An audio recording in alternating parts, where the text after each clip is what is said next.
quando sua santa e divina majestade, Yeshua HaMashiach, Jesus o Messias, veio para a terra em sua primeira e que devia ter sido única vinda. Anunciou o arrependimento de pecados como condição para ganhar a cidadania no reino dos céus. Arrependimento significa mudar de comportamento. Conforme o Salmo capítulo 89, versículo 14, que diz que justiça e juízo são a base do seu trono, percebe-se que o reino de Deus possui leis. As leis são a forma pela qual um soberano expressa a sua vontade. Na oração do Pai Nosso, Jesus havia dito: Pai Nosso, venha a nós o teu reino, seja feita a tua vontade. A vontade de Deus está expressa na sua lei. No livro de Ezequiel, Deus é chamado de soberano repetidas vezes. Quais são as leis do reino de Deus? Basicamente, são 3. A lei moral, a lei da graça e a lei da fé no Messias. Lei moral.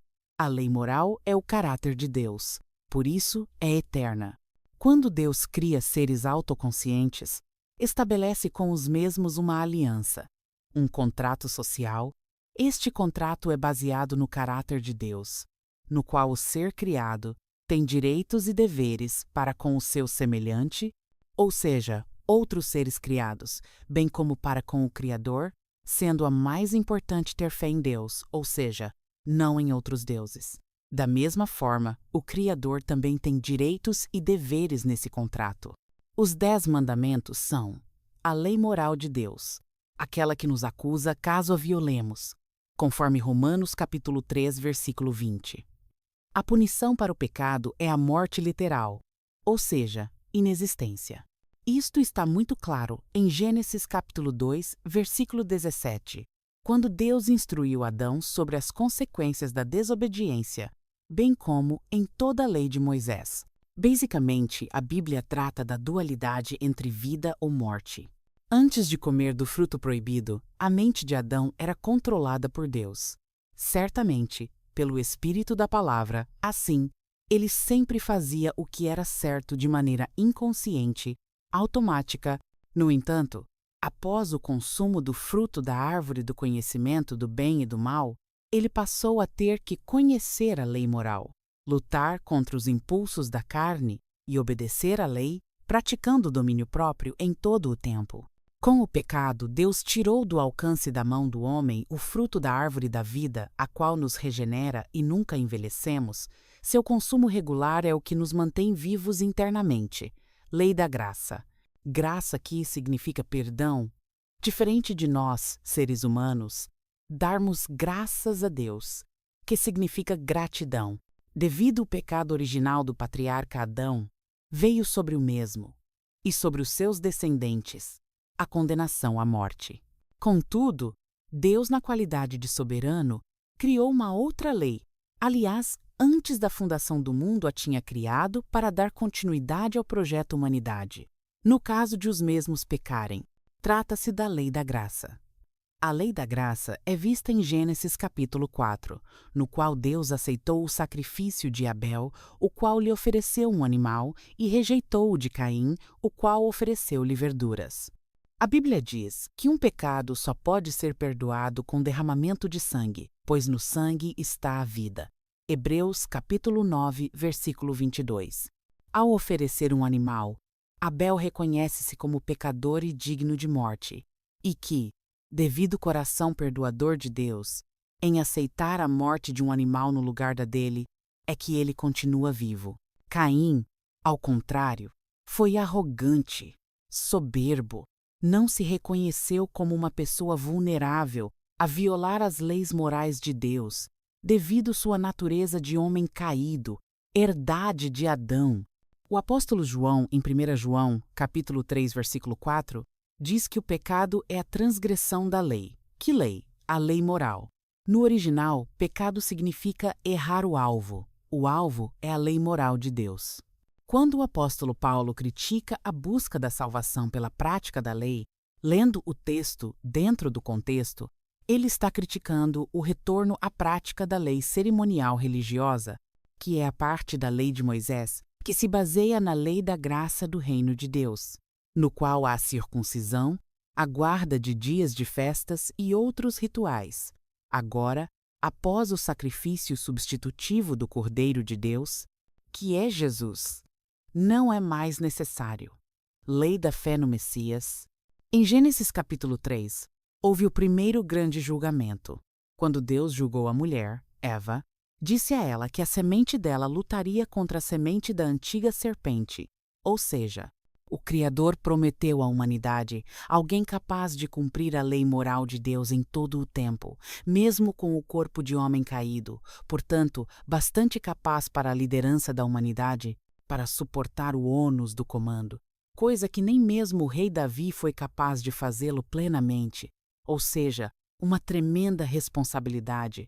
A vida de toda a humanidade depende do líder maior, haja vista que Adão a perdeu para a antiga serpente, pois Deus, ao julgar a antiga serpente, deu a ela o principado da terra, outrora pertencente a Adão, de um lado, mas tirou dela a glória angelical, quando Deus disse: "Maldita és tu acima das alimárias do campo." Logo em seguida, quando Deus julgou Adão, o expulsou do jardim do Éden e amaldiçoou a terra por sua desobediência. Contudo, quando lemos os profetas, vemos que Deus prometeu novos céus e nova terra, alimento com fartura da natureza, animais mansos, justiça social, vida longa na era messiânica, ressurreição dos israelitas em Ezequiel 37. Desta forma, temos que o reino de Deus está fundado em leis, as quais foram dadas à humanidade desde o jardim do Éden, não de forma codificada, mas baseada nas instruções orais, costumes e atos de Deus. Sua santa e divina majestade, Jesus o Messias, foi coroado rei sobre a terra na ocasião de seu batismo no Espírito Santo. Logo em seguida, foi submetido ao teste na tentação do deserto, onde a antiga serpente disputou a coroa da terra, a qual até então pertencia a ela. Agora, não mais. A antiga serpente não é mais o príncipe do mundo. Agora, Jesus é o rei de toda a terra, o príncipe da paz, a antiga serpente, seu usurpador. Na verdade, Deus o Pai é o eterno rei de toda a criação. Jesus é o príncipe, um tipo de primeiro-ministro. Ver José do Egito, equivalente a diretor-geral da ONU. Quando Deus criou o antigo Estado de Israel, o fez para nele pôr a tenda do tabernáculo, sua morada, em seguida Jerusalém, tornou-se o local do templo. Então, Jerusalém substituiu o jardim do Éden e foi estabelecida para ser a capital do reino de Deus sobre a terra. Dessa forma, Israel é o primeiro país a fazer parte deste reino, e assim recebeu uma missão especial, a de ser uma nação de sacerdotes, cuja missão era humilhar os deuses pagãos das outras nações, derrotando-as em guerras e formando o império do reino de Deus na terra, através da anexação dos estados pagãos com sua população sobrevivente. Já preparando o caminho para a vinda do Messias Jesus, começaram relativamente bem na pessoa de Davi e Salomão.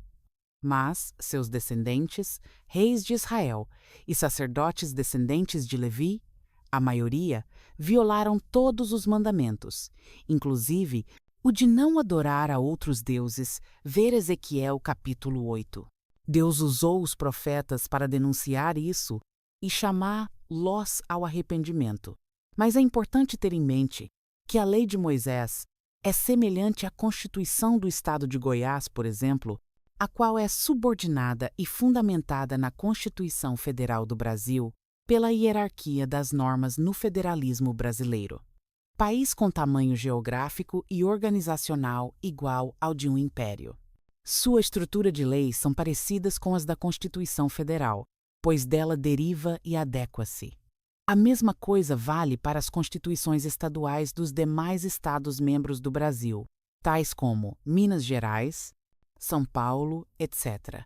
Assim sendo, a lei de Moisés é baseada nas leis do Reino de Deus já mencionadas, que são a lei moral, a lei da graça e a lei da fé no Messias. Desta forma, ela a detalha em minúcias para diferentes possíveis situações nas relações humanas da sua época. Assim sendo, Ela era o modelo de constituição estadual a ser seguida pelos estados pagãos vencidos nas guerras, e então anexadas ao império do Reino de Deus. Esse era o plano de Deus.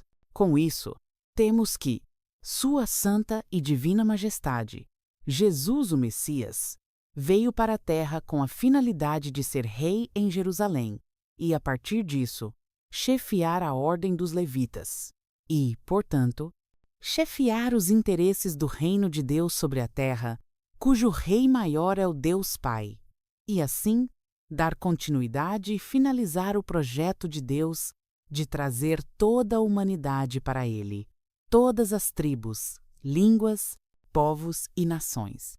Porém, devido que os reis e sacerdotes de Israel se corromperam no meio do caminho da história de Israel, quando Jesus veio ao mundo em sua primeira e que devia ter sido única vinda, os mesmos, em vez de reconhecê-lo como Messias e Rei de Jerusalém, conforme o povo judeu o fez pelo menos 2 vezes, as autoridades de Israel, isto é, os componentes do Sinédrio, viram em Jesus um sério problema. Assim como o rei Saul tinha inveja de Davi, e assim como o rei Davi teve oportunidade de matar o rei de Israel, Saul, e tornar-se rei de Israel, mas não o fez em respeito à autoridade constituída. Da mesma forma, Jesus podia muito bem tomar o reino de Israel à força, mas não o fez. O Sinédrio temia Jesus, pois ele agia de maneira santa, não temia bater de frente contra as corruptas autoridades de Israel, as quais possuíam o poder das armas, um exército ao seu dispor, e Jesus tornava-se cada vez mais popular, devido seus milagres, curas e ressurreições. Por essa razão, o sumo sacerdote daquele ano, Caifás, mandou matar a Jesus, incitou o povo a se revoltar contra ele, coagiu o juiz gentil e romano, Pilatos, o qual não viu crime nenhum em Jesus, a condená-lo. Com isso, Jesus, mesmo antes de isso acontecer, ciente de que os fariseus queriam matá-lo, ele, Jesus, ao amaldiçoar o templo de Jerusalém, representando Jerusalém terrestre, então capital do reino de Deus sobre a terra, bem como a figueira, representando a ordem dos levitas, que era a ordem que os fariseus pertenciam, que era responsável por mediar a relação entre Deus e os homens, ele então, ao se entregar e permitir ser morto, cancelou o contrato social entre o reino de Deus e o reino de Israel. Surgiu então a Igreja Cristã como embaixada do reino de Deus, conforme 2 Coríntios capítulo 5, versículo 20. A cidade santa, chamada de Nova Jerusalém, conforme Apocalipse capítulo 21, a qual está no 3º céu, tornou-se a nova capital do reino de Deus. E Jesus, sendo sumo sacerdote, oficia o seu sacerdócio lá após sua ressurreição e ascensão ao céu em favor da humanidade, muito diferente do que fazia a antiga serpente, conforme vemos em Jó capítulo 1. Assim sendo, Jesus cancelou a lei de Moisés, que é a constituição estadual do antigo Estado de Israel, mas não cancelou as leis do reino de Deus. Ao contrário, as confirmou. Suas palavras durante seu ministério foram seus comentários acerca tanto da lei de Moisés, quanto, e principalmente, da interpretação das mesmas por parte dos sacerdotes de Israel, os fariseus, onde distorceram a lei para sobrecarregar e explorar os mais pobres, conforme Mateus capítulo 15, bem como a correta guarda do sábado, o qual Jesus não anulou, haja vista que o sábado é lei desde o ato de sua criação. No 7º dia, logo após a criação do ser humano no 6º dia, quando Deus abriu o precedente de descansar no sábado. Porém, não guardar o sábado não implica em perda da salvação da alma, isto é, o direito à ressurreição para a vida eterna, pois Deus aceita adoração em qualquer dia e lugar. Trata-se de uma lei administrativa. Conforme vemos em João capítulo 7, versículo 22 e 23, disse Jesus: por causa de Moisés vos haver dado a circuncisão, embora ela não tenha vindo de Moisés, mas sim dos patriarcas. Vós circuncidais um homem no sábado. E se um homem pode receber a circuncisão no sábado, para que a lei de Moisés não seja quebrada, Por que vos irais contra mim por eu ter curado completamente um homem no sábado? Por se tratar de tempo, está sujeita a entrar em conflito com outras leis de Deus. E o que é normal nas leis de qualquer país neste caso? O juiz Jesus expediu o seu comentário sobre o conflito da lei, no qual deve-se priorizar o bem-estar e a vida humana.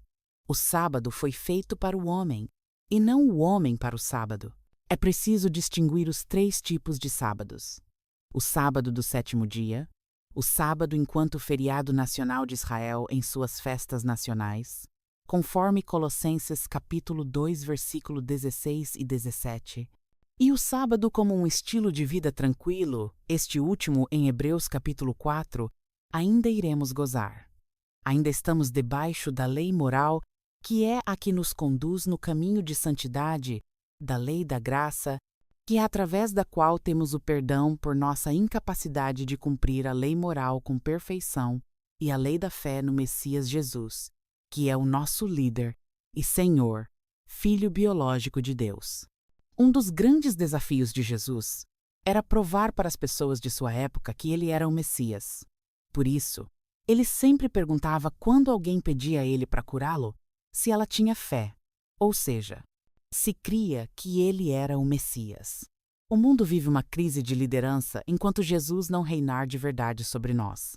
As vidas dos homens de Deus no Antigo Testamento nos dão uma ideia do poder sobrenatural espiritual de Jesus.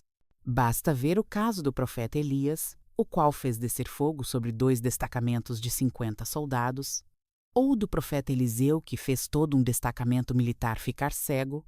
Os grandes homens de Deus do Antigo Testamento são um tipo do Messias. Isto é, por meio da história de Israel, podemos ter uma ideia do poder sobrenatural do Messias Jesus. Desde Adão até Jesus foram 4.000 anos. De Jesus até os dias de hoje foram 2.000 anos. Somando-os completa-se 6.000 anos. Um ano para Deus é como um dia. Segunda, Pedro capítulo 3, versículo 8. Portanto, na contagem da linha do tempo bíblica, tem-se a semana milenial. Em Lucas capítulo 12, versículo 56, Jesus questionou os fariseus, pois eles eram capazes de discernir os acontecimentos da natureza, mas não o foram para entender que no 4º ano milenar, isto é, entendendo-se a palavra época usada por Jesus como ano milenar, que devido à interpretação do sonho de José do Egito, Jacó, o chefe, e portanto rei da família, é ligado à imagem do sol no sonho, veja, no 4º dia da criação, Deus criou o sol. Portanto, o 4º dia milenar é o ano do rei, do Messias. Lógico, o dia e a hora comum não foi-lhes dado saber sobre a vinda do Messias, mas o dia milenar sim. Interessante que somente Jesus conseguiu decifrar este mistério, certamente porque foi o próprio Pai quem o ensinou. Em Apocalipse capítulo 13, versículo 18, fala-se de 666. O próprio texto bíblico explica que é número de homem. Por que número de homem? Porque o ser humano foi criado no dia 6º da semana. O que isso significa? Resposta: a segunda vinda do Messias Jesus será no 6º dia milenar. O dia e a hora comum, entretanto, não nos foi revelado. Você já se perguntou por que haverá um reino milenar de Jesus? A resposta está em Ezequiel capítulo 37, no qual Deus prometeu ressuscitar os israelitas mortos. A vida e condenação de Jesus foram e são um sinal vivo, conforme Ezequiel capítulo 24, versículo 24. Para a humanidade, sobre como seria o reino de Jesus, se ele tivesse sido coroado rei de Israel, ressuscitaria os mortos israelitas. Ver Mateus capítulo 27, versículo 2, provavelmente desde Abraão, e devido que a humanidade não mais tem acesso à árvore da vida, ver Gênesis capítulo 3, versículo 22, então, as pessoas continuariam morrendo. Mas Isaías capítulo 65, versículo 20, nos alerta que viveriam muito tempo, provavelmente próximo de 1000 anos, pois Adão morreu aos 930 anos, Metusalém, aos 970 anos, ou seja, praticamente 1000 anos, os primeiros 1000 anos do governo de Jesus seriam uma celebração da era messiânica, unindo os pais com os filhos, conforme Malaquias capítulo 4, versículo 6. Contudo, devido que Jesus não foi coroado rei de Jerusalém e Israel, então Deus, na aliança com a humanidade renovada na cruz, reagendou esta promessa para o 7º ano milenar, no qual os justos vivos, após a ascensão aos céus na ocasião da segunda vinda de Jesus, conforme 1 Tessalonicenses capítulo 4, versículo 13, entrariam para dentro da cidade santa, a terra será destruída com fogo por Jesus, conforme Lucas capítulo 12, versículo 49. A terra ficará desolada. Nela haverá apenas Satanás e seus demônios, como prisioneiros, após 1000 anos, na verdade, dado que Jesus foi rejeitado pelas autoridades de Israel, considerando que Israel é a cabeça e as outras nações cauda, era para Jesus ter lançado um dilúvio de fogo sobre a terra naquela época. Contudo, conforme João capítulo 3, versículo 17, Jesus afirma que veio para salvar a humanidade. Então, após os 1000 anos da terra desolada, nos 1000 anos, Deus ressuscitará os ímpios, morarão na terra por um tempo. Após, a cidade santa descerá dos céus, de dentro dela sairá o trono branco. Jesus fará o julgamento, e conforme Lucas capítulo 12, os ímpios ficarão aqui na terra e receberão mais chibatadas ou menos chibatadas, proporcionalmente à gravidade de seus pecados. Na lei de Moisés, 40 chibatadas é o número limite. Neste caso, chibatadas significa dias, ou seja, 40 dias no máximo, sem comida, sem bebida, a mente e o corpo humano em estado de angústia. Enquanto isso, os justos salvos estarão dentro das cidades santas, isto é, no seio de Abraão, único momento em que os salvos e os ímpios se verão na ocasião do julgamento. Um não poderá transitar para o lado do outro, pois o poder de Deus não o permitirá. Será inacessível como um abismo. Quando Jesus ficou 40 dias e noites no deserto, certamente ele foi um sinal vivo de como será a punição dos ímpios na gene. Ver Mateus, capítulo 23, versículo 33, expressão grega, que vem do hebraico Vale dos Filhos de Rinom, que era o lixão de Israel.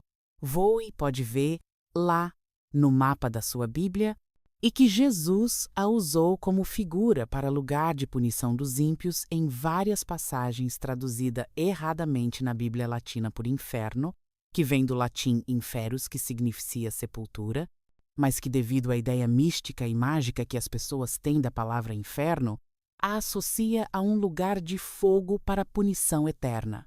Sempre que você ler a palavra inferno em toda a Bíblia, tome o cuidado de consultar o dicionário Strong Online. Para saber qual a palavra original foi usada, são elas: Hades, Sheol, Jin e Tártaro. Todas elas significando sepultura.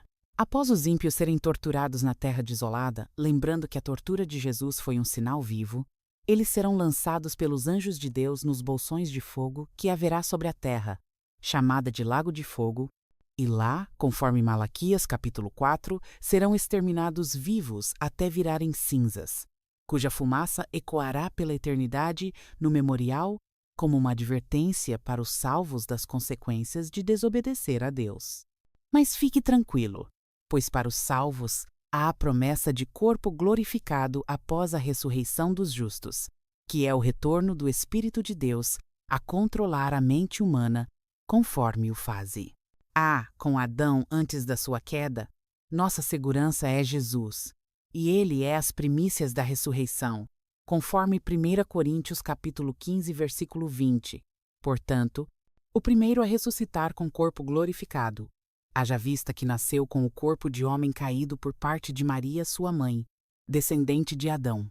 Por isso, Jesus era chamado de Filho do Homem, no original, Ben Adam, pois ter a natureza de homem caído nada mais é do que ter que lutar contra os impulsos da carne e se controlar, se dominar e obedecer a Deus.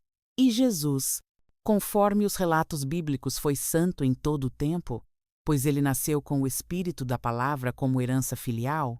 Ele foi criado por Deus desde sua meninice, via anjos, demônios. O Pai o instrui na teologia. Assim como Moisés, Jesus foi criado na corte do reino de Deus, sendo preparado para a missão de ser o nosso Salvador, o nosso amado bom Rei e Messias. Atualmente, a Igreja Cristã é a principal promotora das boas notícias da chegada do reino de Deus. Contudo, ela em si não é isenta de polêmicas, e isso se dá por conta do ser humano caído que fazem parte do quadro de liderança da instituição religiosa. Ganância, egoísmo, fazem com que muitas pessoas sejam exploradas, traumatizadas e roubadas em nome de Deus. Isso não é novidade. Quando Jesus esteve aqui na Terra, seus adversários foram os líderes religiosos da época. Na modernidade, o principal motivo de haver polêmicas nas igrejas cristãs se dá pela falta de observância do exemplo deixado pela igreja primitiva, tanto em Atos capítulo 15, no qual a igreja se organiza em concílio, isto é, um parlamento interno, com pastores representantes de cada igreja local, para que em votação em assembleia tomassem decisões de caráter teológico, bem como financeiro-organizacional. Assim, não há monopólio de poder. Ninguém é mais do que ninguém, e Jesus é o Rei e sumo sacerdote da Igreja. Além disso, as cartas dos apóstolos são verdadeiras pregações expositivas, centradas não no materialismo, conforme a teologia da prosperidade moderna, mas em que o Messias veio ao mundo. Israel teve sua importância histórica, e a salvação é pela graça para todos os que nele crerem, sem predestinados, pois Deus a princípio predestinou Israel para ser a nação líder do mundo, mas a mesma deu motivos para Deus cancelar essa promessa. E sim, Deus cancela as promessas dele, pois as mesmas são condicionais, isto é, na condição do ser humano manter-se fiel a Deus as terá, do contrário as perderá. Devemos sempre estar atentos aos bons exemplos dos pais da Reforma Protestante. A Igreja Cristã Evangélica tem o dever de trazer à tona os eventos da Reforma Protestante com regularidade, pois, se não aprendermos com a história, ela, terrivelmente, irá se repetir. E, por último, uma igreja reformada vive se reformando. Provérbio da Reforma Protestante. Graça e paz a vós outros.